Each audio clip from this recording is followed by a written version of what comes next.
Hello everyone, today, I will guide you through the process of completely uninstalling WSA with Google Play Store from your Windows 11 PC.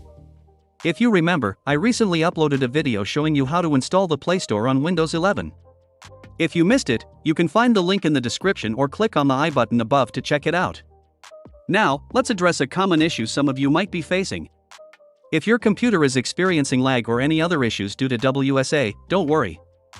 I will show you how to easily uninstall it from Windows 11. So, let's dive right in. First, go to the Start menu and search for Windows Subsystem for Android. Right-click on it and then click on the Uninstall and confirm to remove WSA.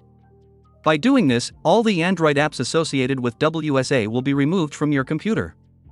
Next, open File Explorer and navigate to the C drive. Find and delete the WSA folder that we created earlier. This step ensures that all WSA files and folders are completely removed from your PC. And there you have it. WSA is now successfully uninstalled from your Windows 11 system, giving you a cleaner and smoother experience.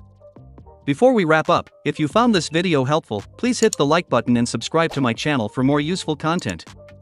Don't forget to check out my other videos linked here. I will see you in the next video. Until then, take care and bye-bye.